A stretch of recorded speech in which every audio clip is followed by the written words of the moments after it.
Good morning, good afternoon, and good evening. I'm the Takanome, and welcome to my humble slices of the internet that are my Twitch and YouTube channels. How's everyone doing today? Hope that you're having a good week so far, even a better day today, and if that's not the case, well, maybe this reading stream could be a bit of a bright spot to your day. Today, we are starting a new book. As you may know, we have been in this series for quite a while, but tonight, we're starting up the new book in the series, and it's called Clockwork Twist, Book 11, Faith, by Emily Thompson. Now, you may be wondering, for anyone new to the channel, who is Emily Thompson? I've never heard of this person before. Well, allow me the opportunity to read their bio to you. So, Emily Thompson is a non binary author and artist originally from Northern California. Although they adore steampunk and all things Victoriana, they also write science fiction and fantasy. After studying film and animation in university, Emily changed to a Japanese language focus and studied in Tokyo. After receiving a language degree and spending a number of years abroad, they now live in Washington and spend most of their free time writing in coffee shops, painting, crocheting plushies, coding, and playing lots of cozy video games. Speaking of the author is actually lurking in chat right now. Hello, Erudite. And hello, Wayward Bard. I see everyone's lurking, not working, but maybe working as well today. But I would like to thank you both for lurking in this channel. Next, news for the channels. Well, as you may have noticed, there's been some changes to the reading stream. We no longer have just a static background with a little ticker at the bottom and the image of the book and so on and so forth. Instead, we have changed things a little bit because, drumroll, we are moving to a different channel. We're actually moving to two different channels.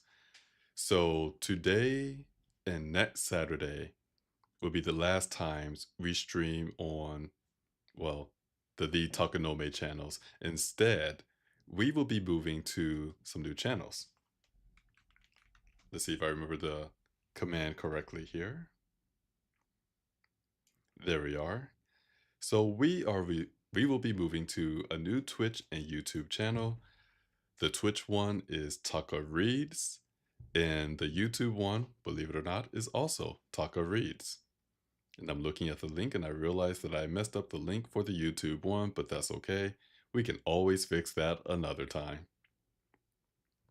But that is correct. I put some thought into it and I realized, honestly, the reading stream is drastically different from the gaming stream vibes that I have. We don't really use emotes and sound alerts for the reading stream, and it seemed right to give it its own channel, or channels in this case, because it's Twitch and YouTube. So, November 29th, we will be switching over to those channels. The reading stream will no longer be on these two channels, they will be on the new channels instead. So, if you want to keep receiving notifications, be sure to follow those channels so that you do not miss the reading stream.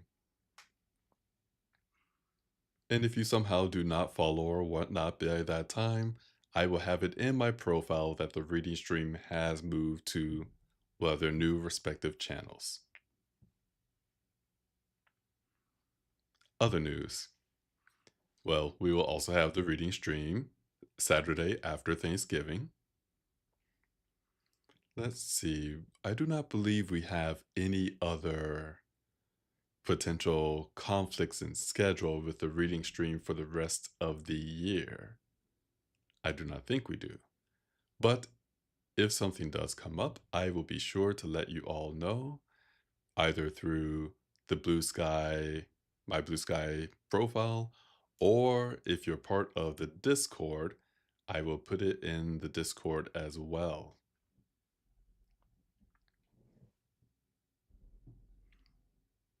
And I believe that is everything we have for the news. We have our very hot cup of tea ready to go to burn my tongue. We have a bottle of water in case I need to drink some water midway through. I will admit I am a little nervous about doing Mira's voice. I do not feel that, one, I question my voice acting today, but two, Mira in particular, as longtime listeners of the reading stream will know, high pitched, beautiful girl voices is basically my kryptonite. If I had to do a normal voice or a deep voice or even monster voices, no worries.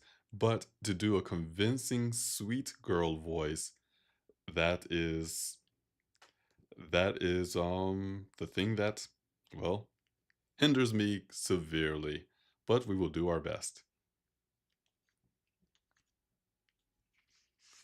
Flipping over to the first page, but before we actually start, we have to do a recap. So, what has happened in the series so far? Some of you may be familiar with the first part, but stay tuned. So, recap. For most of his life, Twist has been alone. Orphaned as a baby, he would eventually repair clocks in a quiet, cozy shop in London. Thanks to his sight, his supernatural ability, he could repair just about anything simply by touching it to find what is broken. Unfortunately, this worked with people, thus making it virtually impossible for him to make physical contact with others. His life changed when a young woman requested his help to mend the mythical Clockwork Princess. Since then, he has discovered new worlds and made powerful friends and allies along the way. With his sky pirate friend Jonas and his wonderful clockwork fiancée Mira by his side, the world is a little easier to manage. However, it is not all fun and games. Dangerous and ancient forces wish to see his demise and will do anything to make it come true. Through the use of spells and wit, Twist and his friends have managed to avoid their grim fates. Throughout his adventures, Twist not only created his found family, but he also reunited with his birth parents. By chance, he met his father in London and miraculously saved his mother from a horrible fate by pulling her from the past to the present. Although shaken, Twist has found a new appreciation for his loving parents. Still, there is a war coming, a war Twist and his friends can barely fathom.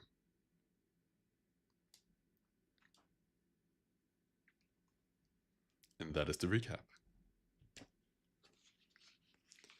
So here we are, we have our book ready to go. And again, this is Clockwork Twist, Book 11, Faith by Emily Thompson. And I will say, since we started reading this series back in 2022, the inaugural reading stream, if you will, back when I was but a young lad, now I'm old and ancient, I will say I have enjoyed rereading the first 5 books of the series and definitely enjoyed continue reading the books in the series. So I am looking forward to seeing what happens in this story. And with that, let's begin tonight's reading.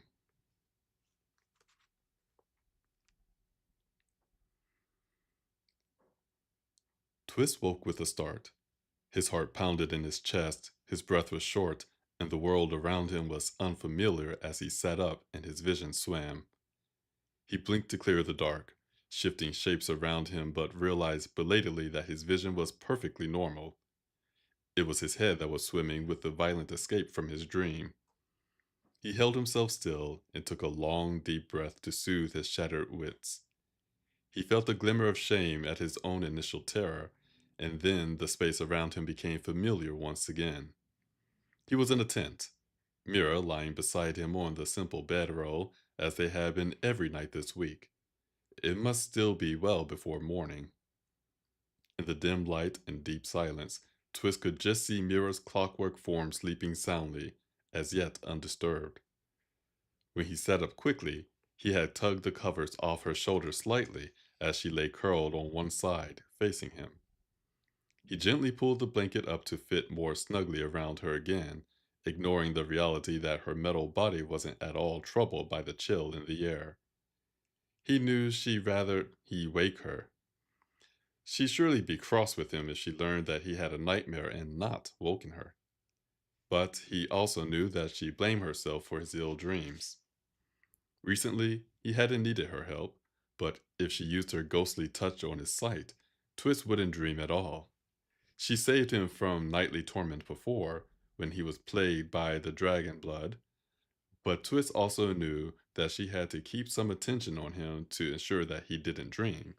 Simply laying a hand on him wasn't enough. She never complained about her own poor sleep and never let him see the strain. Even so, Twist knew that while her clockwork body didn't need rest, her human mind did.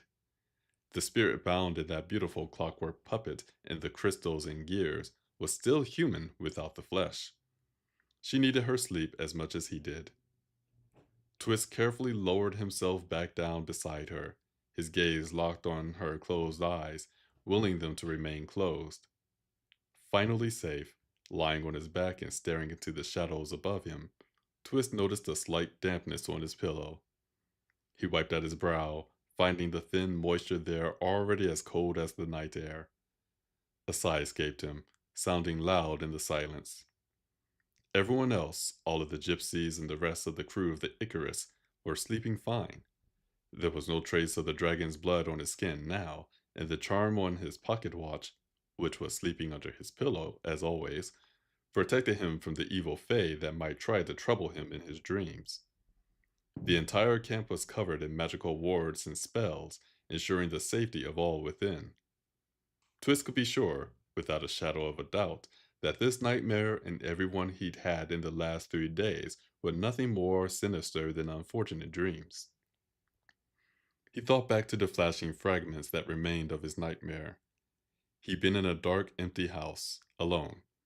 Every window and door was locked and barred, but still several somethings, struggled to get in. He could hear them shrieking and pounding on the shutters. So many voices, screaming and growling, that he couldn't distinguish any words in the noise. He wasn't even sure if they were people or animals, but somehow the terrible energy of their assault on the house rang with intelligent and furious purpose. Suddenly, lying still seemed impossible.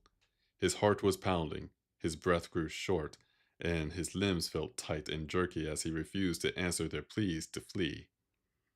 Twist snapped his eyes closed and forced himself to remain still. He was a grown man, and it was only a bad dream. Nothing was trying to claw him out of safety. He should be at perfect peace, in bed beside his sleeping fiancée, protected from all magical evil. His calm returned slowly, creeping into his heart like the chill in the air, while he exerted all the will he had to bear. With tentative hope, he started to think he was slipping back into sleep. Then he began to hear soft, disjointed sounds wafting in through the silence. He listened to the distant noise, hoping the sound would lead him into a more pleasant dream. Then he noticed that one of the sounds was definitely someone walking closer across the forest floor outside his tent. Twist opened his eyes again in surprise as he felt the electric tingle at the base of his neck grow stronger. Twist? Jonas's voice asked as the closed flap of the tent. Are you still awake? Twist sat up just as the fire outside in the center of the camp glowed into brightness, silhouetting the figure outside. Mira stirred, giving an indistinct mumble, and blinked her jewel eyes open to glint slightly in the dim.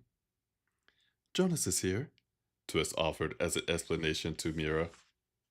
Mira sat up, a bit wobbly from sleep, but not obviously unhappy to be awoken, and straightened the soft purple tunic she wore to bed to fit her more appropriately.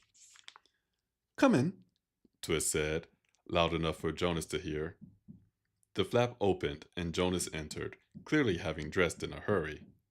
His white cotton shirt wasn't tucked into his trousers, his boots were unbuckled, and while he did wear his rugged brown jacket, his waistcoat was entirely forgotten. Jonas's mess of pointy, blonde hair, however, looked just as it always did.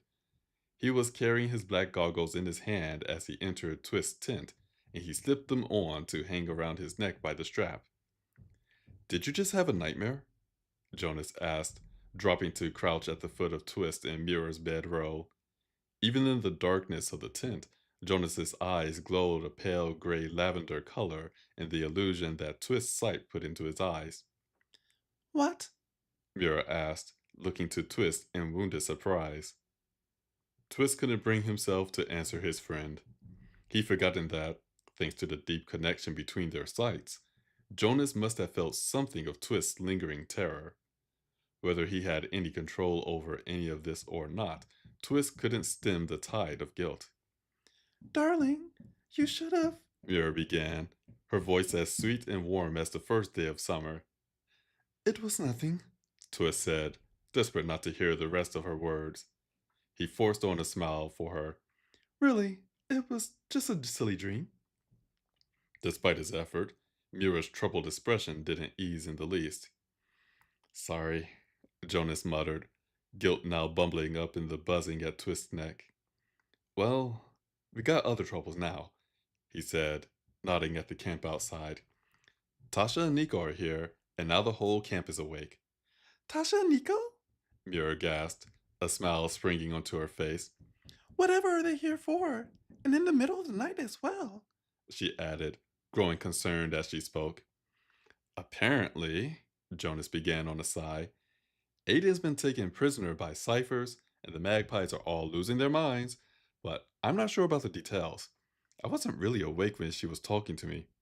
She found my tent right away, thanks to that sight of hers, he added in response to Twist and Mira's questioning looks. I'm pretty sure Tasha says something about Kima being able to help, so I woke her up as well. Kima? Twist balked. How's she involved? No idea, Jonas answered. But whatever's going on, I thought you two would like to be included. Oh, yes, Mira agreed with a nod. It sounds as if there's another adventure ahead of us. Twist glanced at Mira, hearing nothing but optimism in her voice. Jonas's glance to her suggested he'd much rather go back to sleep than start any new adventures just now. Mira looked back at each of them in turn, a picture of innocence herself. I'll get into some trousers and be right out, Twist said to Jonas, glancing down at himself in his nightshirt, still half covered in his bedclothes. Fair enough, Jonas said, rising to stand. He left Twist and Mira to make themselves presentable while the sound of conversation grew louder outside. The moment he was gone, Mira turned to Twist.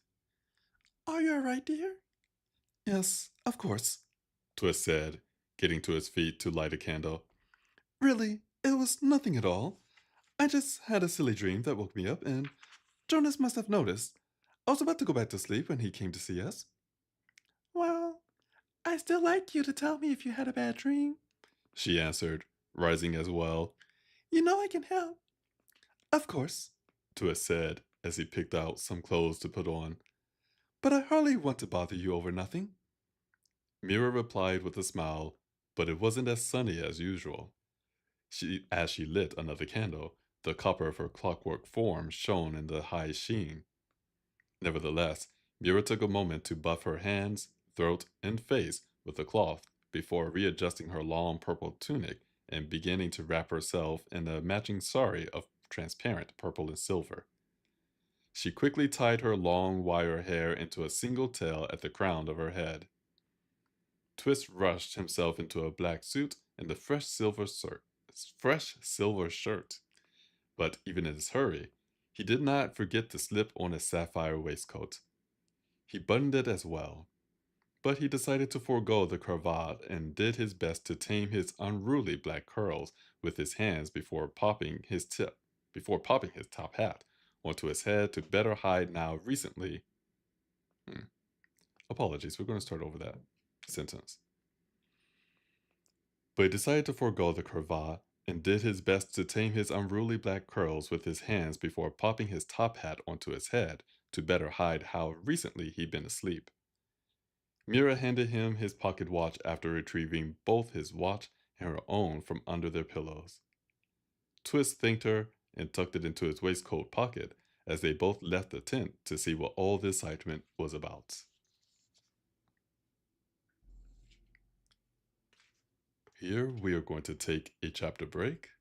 Before we continue, I've noticed that the room that I am in is becoming very stuffy. So I'm going to open the window. One moment.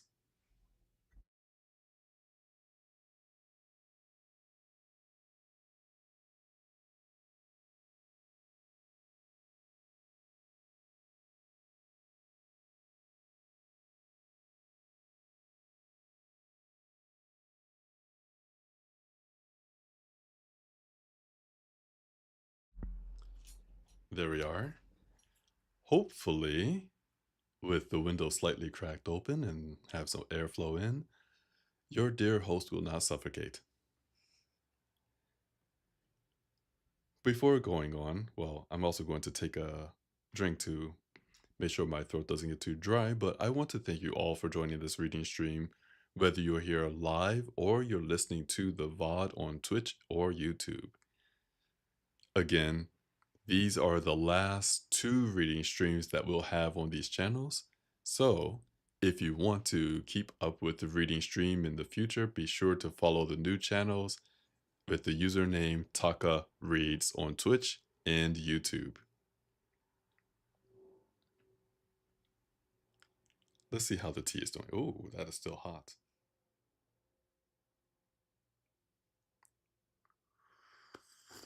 Mm. Yet still nice. It burns a little on the way down, but worth it.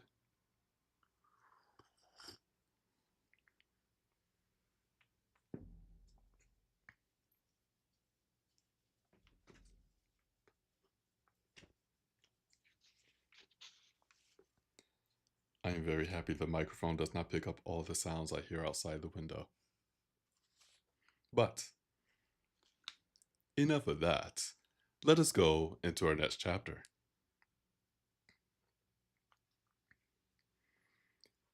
It seemed that most of the camp was indeed roused from sleep, as nearly everyone was now standing about with a variety of weapons at hand, watching Tasha and Nico closely. Tasha, standing near the large fire at the center of the camp, looked as flawless as she ever did in a ruby sateen gown and a short black jacket, not a weapon in sight. Her gleaming black hair was done up elegantly under a hat that matched her dress impeccably. Her perfectly painted lips curved gently as her dark eyes found Mira and Twist. Mira rushed closer, embracing her friend. Tasha, darling, it's so good to see you. She exclaimed happily. It's good to see you too, sweetheart. Tasha replied on her gentle Russian accent, sparing a moment to hug Mira in return before they parted. Hello, Nico. Mira added, turning to him just as pleasantly.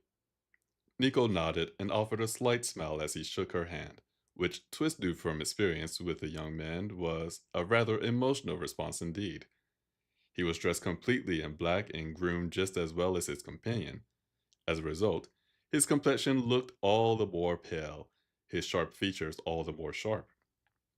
Nico offered a nod of greeting to Twist as well, his luminous blue eyes seeming brighter than they should be in the firelight. Although to the untrained eye, Nico didn't appear to be ready for any sort of violence. Twist saw the glove-like cage of metal and wires on his left hand and knew that the electrical bow hinted up his sleeve could be revealed and fired at a moment's notice. I'm pleased to see you both, Twist said to them, standing beside Mira. but what brings you here at such an hour? Desperation and dread, I'm afraid. Tasha answered on a sigh. All right, Mama said, approaching Tasha and Nico as if ready for battle.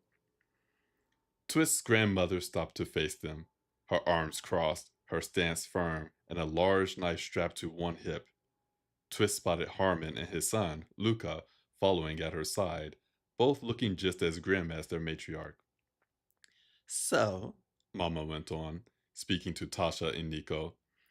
you used your magpie trickery to find this forest, and you used your sight to find the camp despite my spells, but you haven't attacked anyone yet. What exactly do you want? Mama, they're our friends, Jonah said. I told Harmon they're not here to cause trouble. If they didn't want any trouble, Mama replied with a cutting tone, then they shouldn't have invaded the camp. I'm very sorry to have upset you, Tasha said to Mama with flawless grace. I meant no offense. I'm simply in a great hurry. Then what do you want? Mama asked, clearly unmoved. Tasha turned to look at Kima, who stood with her son beside Jonas. Kima and Pamut both looked as if they slept in their clothes and not had the chance to change. Kima's usually unbound long hair was now tied back in a tail at the nape of her neck, and her long lavender shirt was rumpled as it hung over the hips of her chocolate trousers.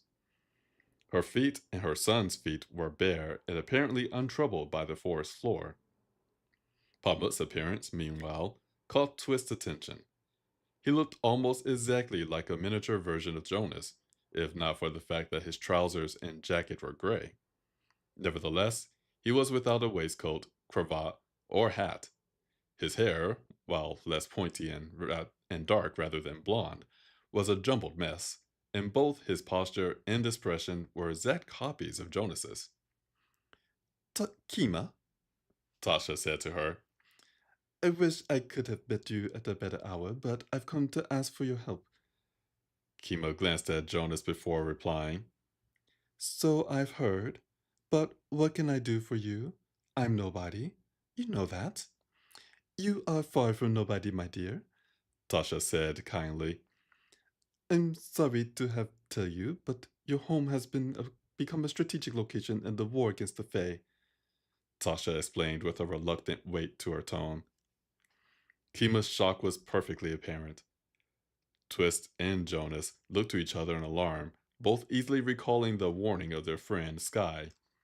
She had told them over a week ago that the Fae had been attacking and kidnapping sighted people all over the world, seemingly at random. She said that the Rooks were trying to fight off the Fae, as many of the Rooks were sighted themselves. Be careful with your words, Magpie, Mama snapped curtly. Nico and I awarded. Tasha answered her, touching a silver brooch she wore. And strictly speaking, we aren't Rooks, we are consultants.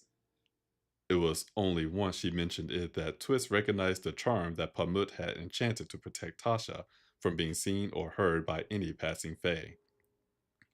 Twist knew that Nico had a charm as well, though he didn't see it displayed. Both Tasha and Nico had been involved with rescuing Pamut from Fairy, and so knew firsthand to be careful of Fae attentions. Tasha herself had been kidnapped by the evil creatures, as had Mira before either of them had had their charms.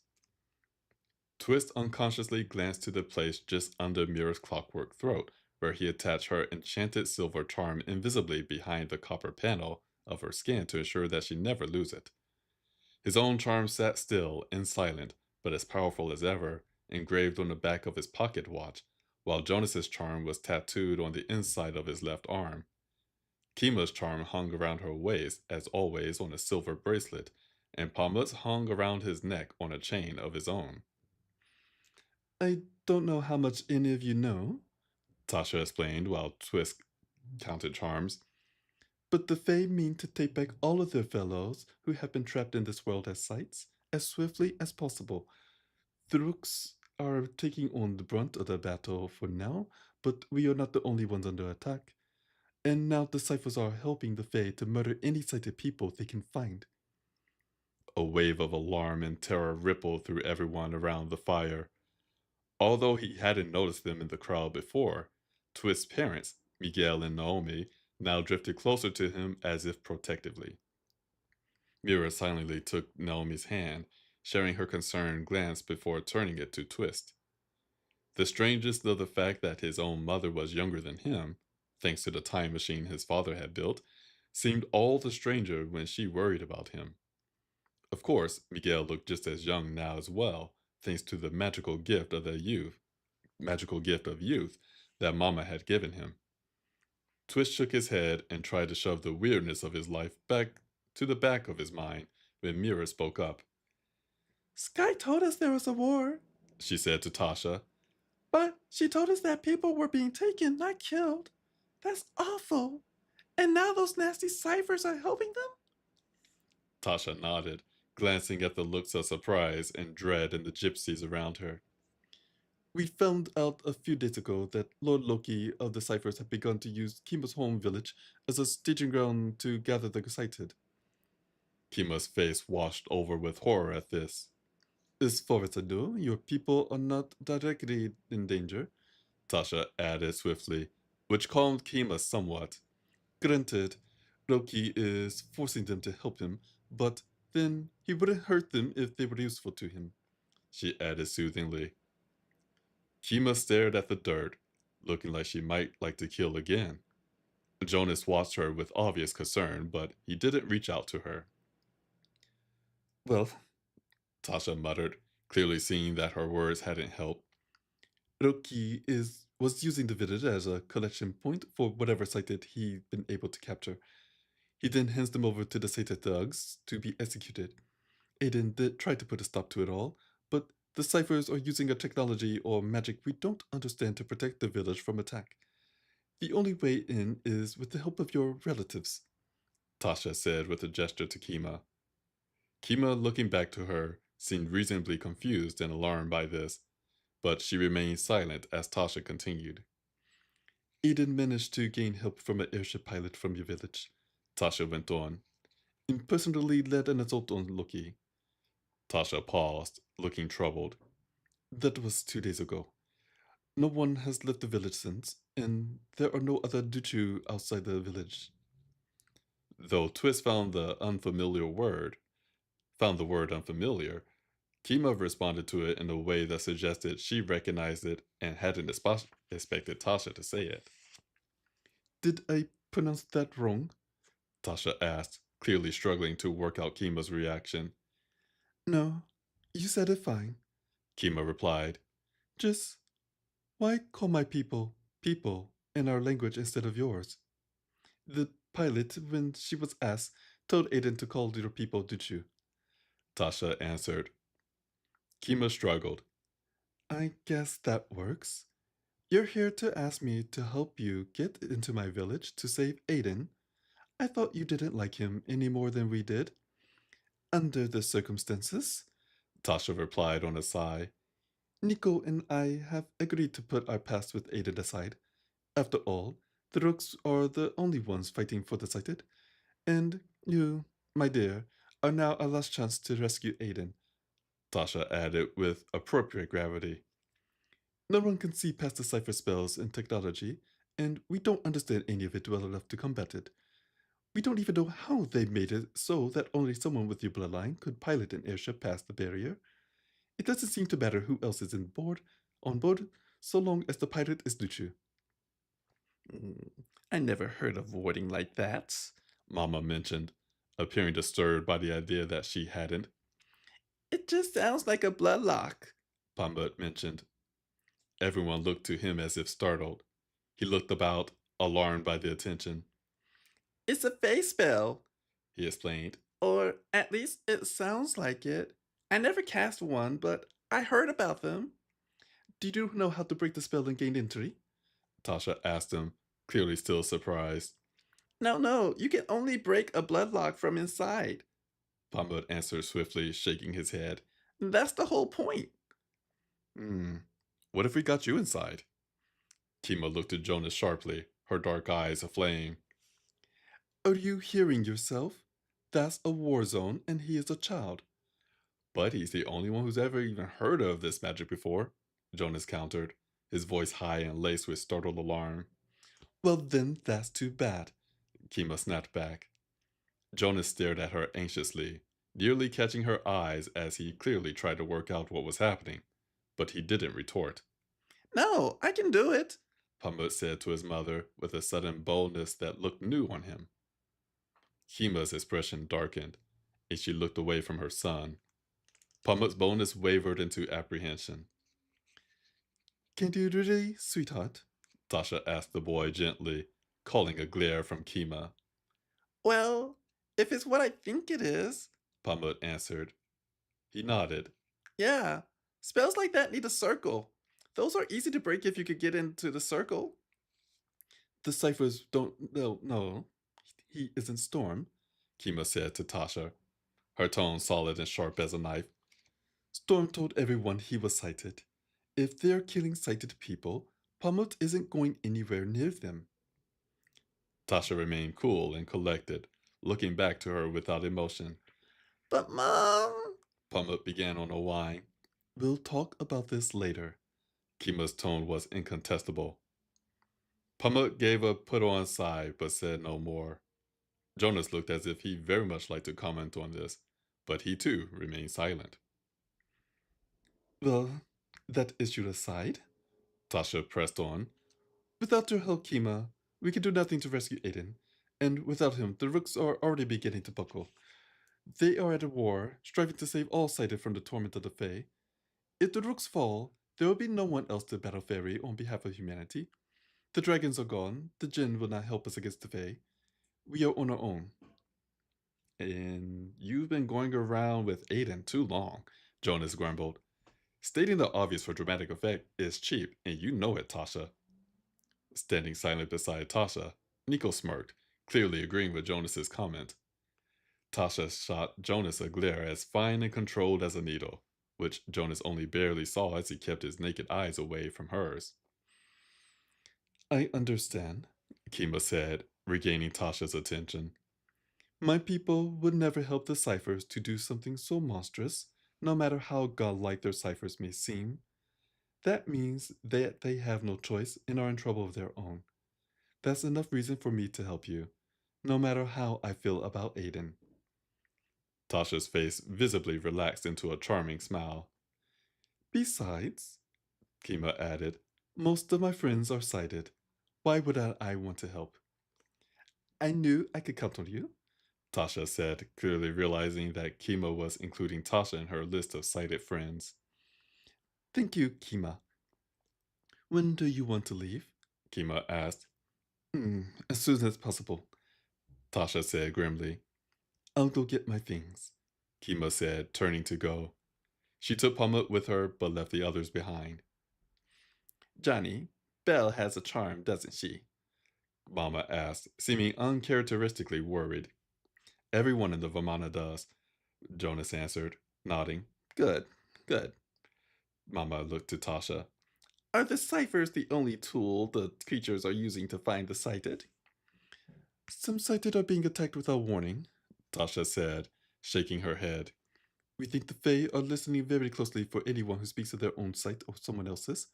The ciphers are capturing the largest number before they lock themselves inside Kima's village, but all sighters seem to be at risk even without ciphers being involved. Only those with powerful charms like ours seem to be safe. She added, with a gesture to twist Jonas and Mira. This is just terrible. Mira moaned, taking Twist's hand and holding it tight in her metal fingers. It is, Tasha agreed. I've never seen the world in such danger. Mira's troubled emotions bled into Twist's mind with the touch, reinvigorating the nervous energy that had escaped his nightmare. Twist pulled his hand out of her grasp to wrap his arm around her shoulders instead, hoping the gesture might do more to comfort her. Mira nestled closer to him, wrapping her arms around his waist. Well, Jonas said, looking to Twist and Mira, we better go pack too then. Twist nodded, not at all surprised that Jonas wanted to go along with Kima, Tasha, and Nico. Where are you going? Mama asked, alarmed. To make sure my friends aren't killed by ciphers or fairies or magpies, of course, Jonas answered. She didn't say anything about you going along, Mama pointed out. Tasha smiled slightly, her lips politely sealed. My friends are taking a member of my crew into battle for the sake of my kind, and I'm not supposed to care? Jonas snapped back. What kind of a man do you take me for? Mama was obviously taken aback, but then smiled at her adopted grandson. Well, if you insist on being honorable all of a sudden. Twist felt a blush of warm pride in the buzzing at his neck, mirroring Jonas's emotions perfectly. But, Mama added with a stern look and an accusing finger, you are still my grandson, and I'm not going to worry about you no matter how old you get. So be careful. Yes, Mama. And that goes for you as well, if you insist on going with him, Mama said, turning to Twist. I understand, Twist answered, nodding solemnly. Mira looked to Mama. Don't worry, I'll keep them safe. Mama seemed charmed by her confidence, but Naomi and Miguel glanced worriedly to each other. I'm very glad that you're coming, Tasha said warmly, glancing at Jonas, Twist, and Mira in turn. We could use your luck. We were quite handy in the fight too, Nico added, looking a bit relieved and very nearly smiling as well. Oh, go on, Jonas said with a wave of his hand at Nico and a look of embarrassment. With pretty words like that, you'll turn my head, you will. Shut up, Nico snapped at him, scowling. Tasha laughed quietly in her gloved fingers. It certainly would be a dull adventure without you, Jonas. While Jonas smirked at this, taking the compliment and dropping the slight with practiced ease, Twist tried to ready himself for the beginning of yet another long, dangerous, and exciting journey into the world.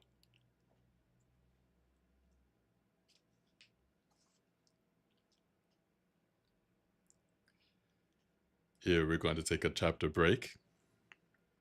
Once again, I want to thank you all for joining this reading stream. Hope you are enjoying the story as well as the reading of the story. Even though I completely forgot the voice inspiration I had for Tasha and Nico. It has been several books since we've last seen them.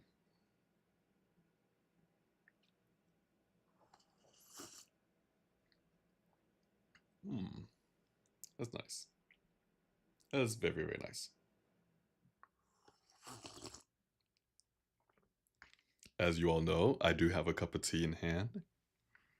And tonight, I am drinking the Clockmaker, a staple of the reading stream, if you will, for the Clockwork series. This tea is inspired by the series itself. The ingredients: roasted green tea, orange peel, black tea, pure tea, rose petal, and pine smoke. Now, I can hear you on the other side of the internet asking yourself, Taka, where, oh where, can I possibly get this tea? And for longtime viewers, you know exactly where this is going, but for new time viewers, allow me the opportunity to tell you about a place, a wonderful place. Some would say even it's a magical place. A place that has teas for all of your taste buds. A place that is in Seattle, Washington. A place called Friday Afternoon, the tea shop in Seattle, Washington. That's right. It is time for our not sponsored. I promise it's not a sponsorship, but it seems like a sponsorship, even though they do not sponsor us at all. Sponsorship. Friday Afternoon, the tea shop in Seattle, Washington. If you go to their website, www.fridaytea.com, you'll find a wide variety of teas that I know will tickle your fancies. I know my fancies have been tickled, but tonight, allow me the opportunity to tell you about caramel apple tea. Now, this tea is part of the Fall Seasonals collection, so if this sounds very delicious to you, you only have a couple more weeks to put your order in for this, well, amazingly deliciously sounding tea. Allow me the opportunity to read you this tea, to introduce you to this tea, if you will. Think of it as a dating site. Get fully in the mood for the holidays with this sweet and fruity black tea. Perfect to sip out of your hugest mug all through sweater weather. Ingredients: black tea, apple, natural caramel, and apple flavoring. And again, this tea is available until December 3rd. So, again, a couple more weeks, and then, well, you have to wait for next fall if you want this tea.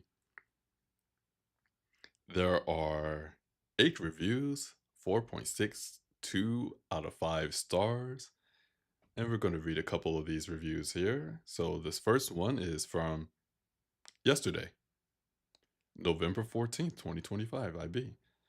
It is a 5 stars that says, "The caramel notes are so yummy. Loving this tea, very mellow with a nice balance of apple and caramel. I like to add an orange slice to my brew to enhance some of its flavors." That sounds nice. Orange and apple and caramel. That's a flavor combination I did not suspect. Another 5-star review from December of 2024. My mother and I are always excited when this tea comes around in fall. A great balance of the apple and caramel taste without being too sweet. In another review, exactly a year ago, November 15th of 2024, 5 stars, tasty as always, pleasantly autumnal. Is that autumnal? I've never seen that word before, actually. Autumnal. Hmm. Well, today I learned something new. And so, if you think that tea sounds delicious or any other tea sound delicious, let's say, oh, I don't know, Anansi's Web or the Fairy Queen, because those are some of my favorite ones, be sure to check out Friday Afternoon. Again, the website is www.fridaytea.com. Again, that's www.friday, like the day, and tea, like the drink.com. And I promise, they do not sponsor me, they do not blackmail me, they do not haunt my dreams to say, I better say this or else. I just enjoy their tea. And Ashley, hello, Mythical. How are you doing today? Mythical wrote, caramel apple sounds delicious, which it really does. If you think about caramel apple that you may get from a fair or a carnival or something like that, that's what it makes me think of. But caramel apple for fall winter drink, it sounds very cozy. Mythical also wrote, isn't natural caramel flavoring just brown sugar? I am not a chemist, I can't tell. Well, and butter. Okay, maybe butter as well. I cannot say, but I will say caramel is absolutely delicious. Erudite wrote, dude, my shipment from Friday showed up yesterday, and I just had a cup of that exact tea last night. Very yummy. There we go, we have another testimonial here of the caramel apple. Mythical also wrote, they clearly do because you're advertising their tea for free. Well, as far as I can tell, I'm advertising it for free. And again, I really am serious about this. They do not sponsor me. I don't think they still know I do this. Someone mentioned that I've been doing this to them years ago, but I don't think they listen to this channel. And if they do, hello, Friday afternoon. How are you doing today? I do not ask for free tea. I am very happy to patronize the company. And there we are. And again, I do want to thank you all for doing this reading stream. I do appreciate all the support that these channels receive. And again, the reading stream will be moving channels in 2 weeks to Taka Reads. So on Twitch and YouTube, that will be the username to search for if you want to follow and keep up with the reading stream.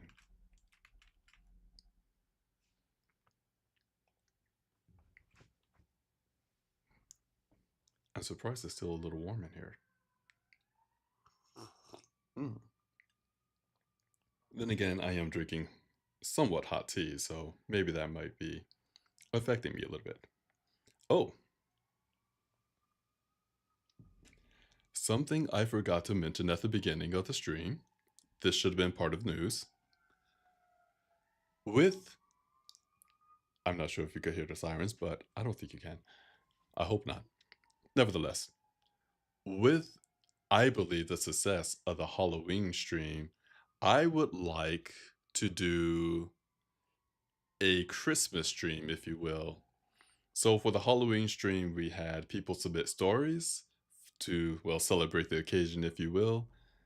I think I would like to do a Christmas one, or I should really say holiday theme, because there are a gaggle of holidays within that season. So more details to come. But if you are a storyteller, a writer, anything of that sort, and you think, I wouldn't mind having my story read on the reading stream for the holiday season, be sure to leave me a message on Blue Sky, Twitch, or YouTube. And Mythical wrote the YouTube link doesn't work. I know because I forgot to add the @ symbol before my name. But the channel does exist. If you have any questions of what the channel is, look for the logo of a book that says Reading Stream with a microphone on it. The Reading Stream is getting branding.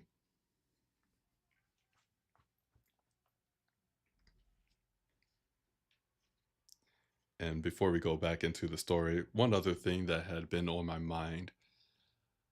I am still debating whether or not to try to push for affiliates with the new channel on Twitch. I know with affiliate that you can use emotes and a few other little perks here and there, but for the Ready Stream, the category, well, it's a little difficult to pull that off since, it's not a gaming stream. It doesn't have a huge pool as gaming or betting or things like that. However, as I've said before, I do appreciate all of the support that these channels receive, whether it's follows or likes, subscriptions, or you tell your friends and family and say, hey, there's a guy on the internet. He reads a book. He has such a soothing and an amazing voice that you can absolutely fall asleep to in a good way. Again, I do really appreciate all the support that these channels receive because this is a hobby.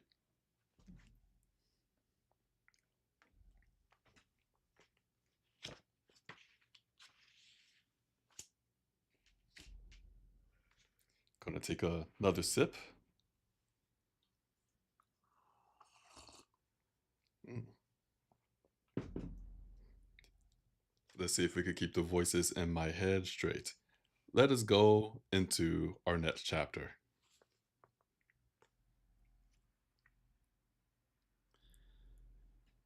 But do you have to go? Naomi asked Twist, looking troubled. She and Miguel had followed Twist and Mira to their tent, and now stood in the tent's open entry, peering in as Twist and Mira packed by candlelight. Looking back at his parents, Twist was once again struck by the strangeness of the fact that they both now appeared younger than he was himself. My friends are going into battle. Twist answered, rising from where he'd been crouching on the floor, stuffing things into his bag. He gave his mother a calm smile.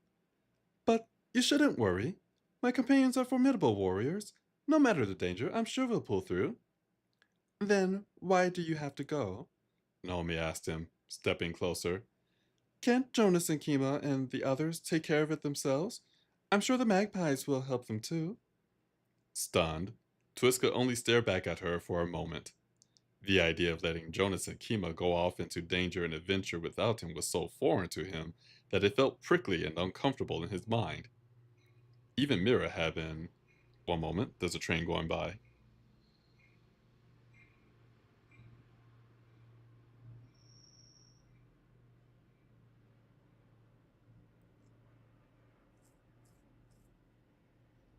The train is still going by.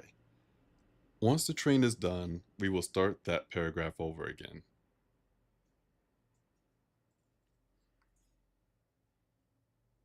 I believe it is gone.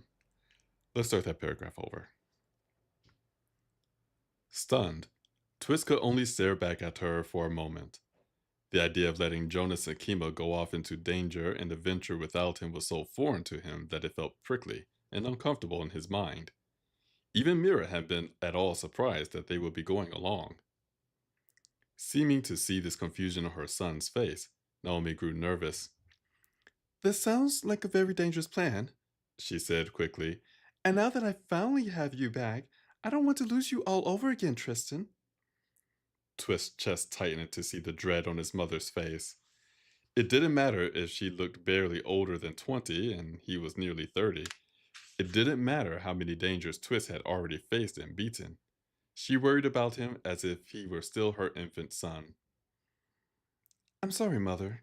Twist said, still finding it strange to call her that, even if she did seem to like it. But I simply can't let my friends go off into danger without me. Doing so would betray my honor. Naomi's expression dimmed just a bit more, and an unexpected wave of fear and misery washed over Twist to see it. Miguel moved to comfort her, but didn't say anything. He only looked at Twist with thoughtful eyes, as if he was unsure whose side to take. Twist felt Mira's hand fall to his back supportively as she stood beside him proudly. Tristan and Jonas care for each other very much.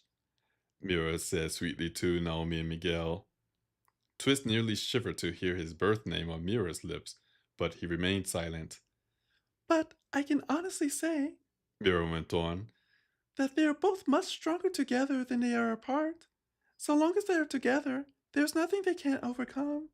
And besides, I've already seen Tristan do amazing things many times. I'm sure this adventure will be no trouble at all. We'll all be back in no time with new stories to tell you. Naomi seemed to hang on Mira's words, while Twist struggled to keep himself from correcting her for modesty's sake. Miguel's clearly seemed to Miguel, clearly pleased to hear Twist spoken of in this way, seemed to calm slightly at Mira's assertions. He is a man now, Miguel mentioned gently to his wife.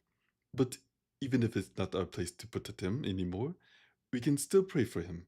After all, God has protected our son thus far. Why would he stop now? Naomi seemed to calm somewhat as well as she listened to Miguel. Twist, however, felt slightly unnerved by the idea that a deity was paying any attention to him at all. Naomi nodded to her husband and then looked back to Twist with fresh bravery. I just want you to be safe and happy, Tristan. But if you can't be happy to stay here, then I can't keep you. Please promise me that you'll be careful. For an instant, Twist's will nearly buckled under a crashing wave of doubt. Maybe he didn't really have to go. Maybe he could stay with Naomi a bit longer. After all, going with the others would clearly cause his mother to worry, needlessly or not, until he eventually returned. The idea of causing her pain felt repulsive, but so did the idea of letting his friends go off alone. Confused by his own strong reaction to her words, Twist looked away from his mother. Struggling for clarity in this unfamiliar mental landscape, Twist's thoughts dove for the calm, warm sensation of Mira's emotions bleeding into his sight from her gentle hand on his back. It only took a moment to recognize her feelings as quiet pride. Glancing to her, Twist saw nothing but serenity on her clockwork face. Suddenly, Twist's will returned to his natural place, and the world fell back into order. I give you my word, I'll be careful. Twist answered, meaning it.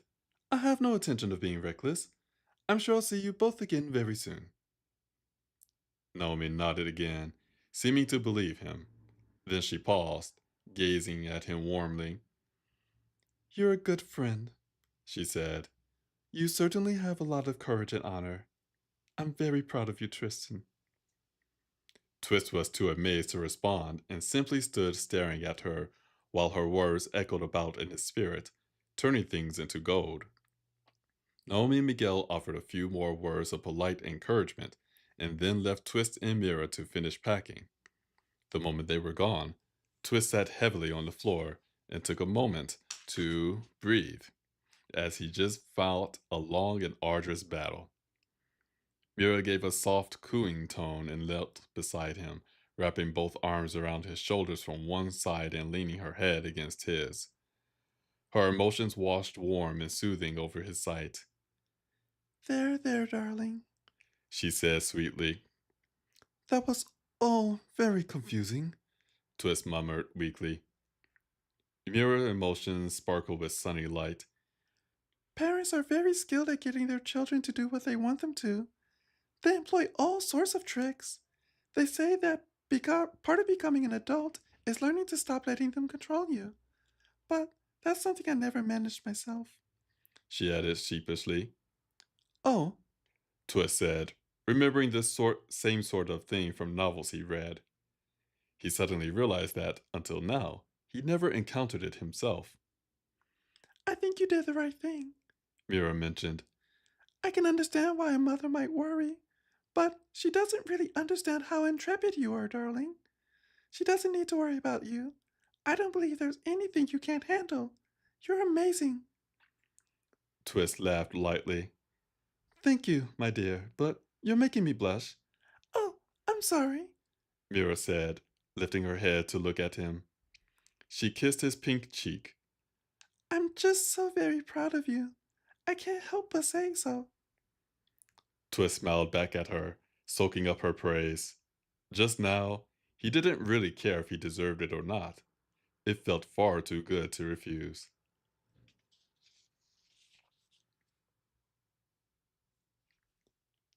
Here we're going to take another chapter break. I forgot to put this back out. I'm still learning my new layout here. Getting used to the new groove of doing things, if you will. Once again, I do want to thank everyone who is joining this reading stream, whether you're here live on Twitch or YouTube, or you're listening to the VOD. I hope that you are enjoying the story as well as the reading of the story. And we have a lot of Mira lines today. My poor voice. Nevertheless, we will continue on.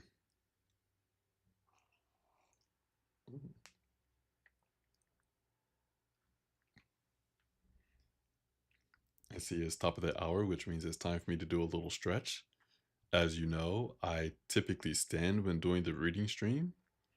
And when you're standing still for about an hour reading, it gets to your heels a little bit, if you will, at least from my own personal experience, or perhaps my heels are not that strong.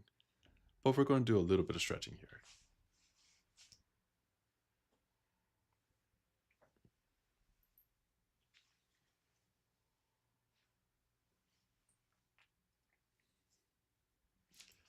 I feel slightly more invigorated.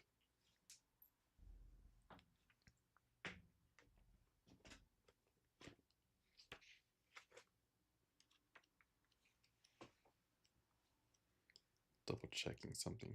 Okay. I was looking at the page number and thought, I shouldn't be at this page yet. But I see that we started on page 11. So that's why we seem a little further than I expected. But I believe we are ready to go. I'm looking at the first word in the next chapter, and who's saying it? My poor voice. But with that, let's begin. Jonas! Pumbaa's voice cried out in misery. Twist and Mira rushed out of their tent into the camp. Some of the gypsies did as well. Kimozo was running after her son, calling him back. Jonas hurried out of his own tent just as the boy met him. Pamut ran up to him and gripped Jonas's jacket desperately. What the bloody hell? Jonas began, the buzzing and twist neck awash with fright before the boy cut him off. She's going to leave me behind, Pamut wailed, his voice quaking with coming tears. You have to tell her to take me. You're the captain. Order her to take me with you. You know I can help. You don't think I'm a baby, do you? Steady on, mate, Jonas said quickly, his hands on Pamut's shoulder to hold him at bay. Calm down, will you? Let's just talk about this. Kima stopped behind her son, looking down at him in dismay, clearly at her wits' end. Pamut visibly forced himself to calm, standing straight, his hands kept to himself now as Jonas knelt down before him. Twist saw tears break free of the boy's eyes. Pamut's face flashed with disgust, and he wiped at his tears as if they betrayed him, and then seemed to double down on his own efforts to be right, to be still. Right, Jonas muttered, now that Pamut was somewhat less hysterical. He glanced up to Kima. I'm sorry, but we really could use his help. While Jonas was careful not to catch her gaze in his own, Kima glared back at him as if offended. Did I ask for your opinion? She shot back, her voice cold and warning. A flashing lick of Jonas's fright shot through the buzzing and twist neck. Jonas paused, clearly unsure how to answer Kima. He's the captain, so what he thinks matters, Pamut answered, glancing back at his mother petulantly before turning to look at Jonas again. She says it's too dangerous, but I'm not afraid of a bunch of silly humans. You should be, Kima snapped, making Pamut flinch and turn to look at her in misery. The ciphers are powerful. They're killing people with sights, and they think you have one. But I don't have a sight, Pamut protested. They don't know that. Pamut jerked, drawing closer to Jonas again, and hunched his shoulder as if he expected to be struck. Kima snapped her eyes closed and pulled back, pausing before she spoke again, her voice under severe control. You'll be safe here with Twist's family. I need you to be safe. Twist could only sympathize with Kima, seeing the same fear and pain on her face that he'd seen on his own mother's. She might be showing strength, but her words betrayed the weakness of her fears. Pamut, however, didn't seem to see things this way at all. He glared back at her as if she were being cruel. I don't want to stay here, Pamut protested, turning to face her while his fear and grief gave way to anger. Pamut, Jonas said, his tone firm. The boy turned to him in surprise, clearly fearing betrayal. You don't trust me, do you? Jonas asked him. Oh, I read that wrong. Apologies, everyone. You trust me, don't you? Jonas asked him, looking very near the boy's eyes. Pamut nodded, looking cautious. Then be silent a moment and let me talk to your mom. Pamut looked not at all pleased by this request, but held his tongue nonetheless. Jonas rose to his feet, looking toward Kima now. She stared back at him, forcing his gaze away from her eyes, while her entire posture remained guarded and skeptical. Are you seriously going to continue to question me in front of my son? Jonas paused, his alarm ringing loudly in the buzzing at Twist's neck. Twist could almost see Jonas internally shifting his stance. With Pamut watching him in desperate hope and Kima glaring daggers at him, Jonas was trapped between mother and son. Twist couldn't remember quite how this had all begun, but he started to consider setting fire to something to create a diversion that might let Jonas escape. It's perfectly reasonable for you to want to protect him, Jonas said, his tone as cautious as a man on buttered tightrope. Pamut gaped up at him in dismay, but Jonas spoke again before the boy could.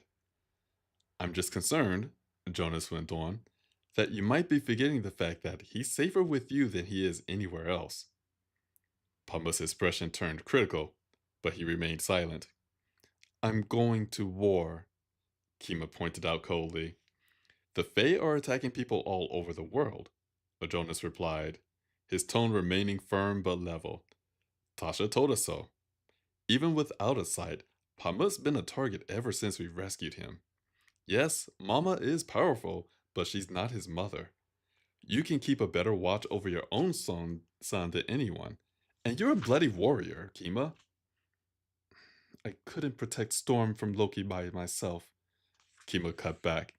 I needed you to help us get away from the ciphers, or have you forgotten that? If we hadn't shown up when we did, you would have done it all alone anyway, Jonas said, shaking his head. Come on, Kima. You killed Storm. You saved your son. Now, after all you've done and seen, you've got to know what you're really capable of. Kima calmed slightly into contemplation as he spoke, her left hand moving as if absently to the lightning scars on her right arm, the fine red tattoo that was still printed on her skin from her right wrist to her throat. And on top of all of that, Jonas said, sounding more confident now, you're not alone. Anyone who wants to hurt Pamut will have to kill me first. Kima's cold and skeptical facade broke at this final declaration. Pamut gaped up at Jonas again, but this time in awe, as if unable to imagine that anyone would go that far to protect him. Twist smiled, already knowing that Jonas's natural compassion would guarantee his statement. Jonas, however, seemed to only now hear how bold his words had been. Anyway, Jonas muttered, glancing away from Kima uncomfortably. That's what I think. I might be your captain, but I'm not going to order you to do anything. I just really think you should take him along. Pamut huffed and scowled at the forest floor. Kima remained quiet a moment longer, her eyes thoughtful as she gazed at her son, who stood close to Jonas, with his arms crossed. Even Tasha stood to one side, listening as well. Only Nico appeared utterly uninterested in the business of anyone else, as he sat on a log, reading a small book. Kima and Jonas both seemed to notice everyone's attention as well. Kima gave a quiet sigh and looked back to Jonas. No, no, you're right, She said, sounding fatigued. it sounds crazy to bring him somewhere so dangerous, but now the Fae are attacking people everywhere, and nowhere is safe. She rubbed at her face with her hands in obvious frustration and fear. Twist wished he could do something to help her himself, but he couldn't imagine what he might do. But sympathy also murmured in the chilly buzzing at his neck, but Jonas remained silent. Pamut looked back and forth between them with a pitiful expression. Please, Mom, he muttered softly, his voice desperate. Kima looked back to him for a long moment, her eyes sad. Fine, She said finally, sounding exasperated. I guess you really are better off with me, even on this mission. Blissful hope broke into Pamut's face in an instant. I can come? Kima nodded, smiling weakly. You do know that I don't want to make you miserable, don't you? I'm not trying to be mean. I just want what's best for you. But now I'm starting to think that coming along is better, She added, sounding exhausted. Thank you, Pamut gasped, turning to Jonas in delight. I knew you'd help. While Jonas patted at the boy's shoulder and smiled at his thanks, Kima gave another sigh, appearing unhappy that Jonas, rather than her, had gotten her son's gratitude. So, you're coming along then? Kima asked Jonas. Twist was confused by this question until he remembered that Kima and Pamut had left the group before Jonas had declared his intention to go as well. Of course, Jonas answered. You know how much I hate standing still. Kima smirked and nodded, seeming to have lost some of her coldness now. Are we all ready to go?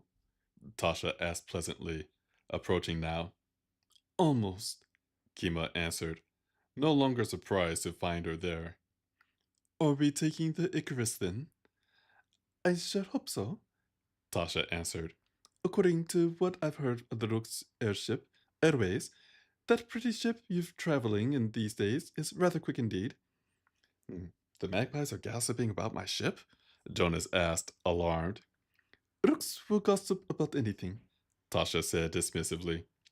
Should I go fire up the engines? Twist asked. I let the fires go out, and the engines will need to warm up before we leave.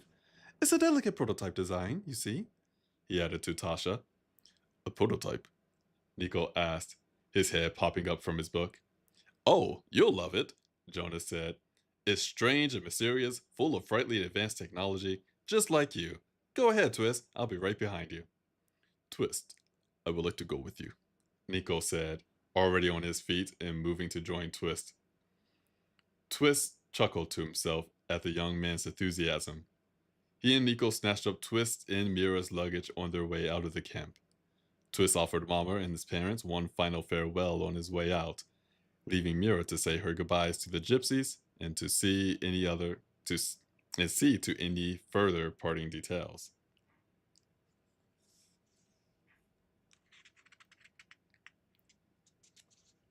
Let's see here.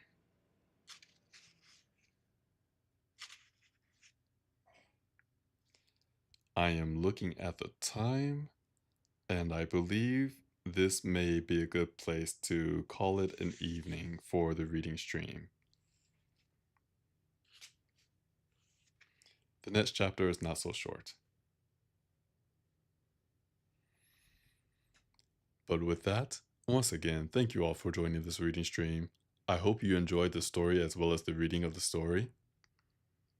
For anyone who happens to remember all of the voices I came up with years ago for Tasha, Nico, and anyone else, apologies that their voices have probably changed over the years. But we do what we can. Again, we will have the reading stream next Saturday, and after that, the reading stream will be on the Taka Reads channel on Twitch and YouTube.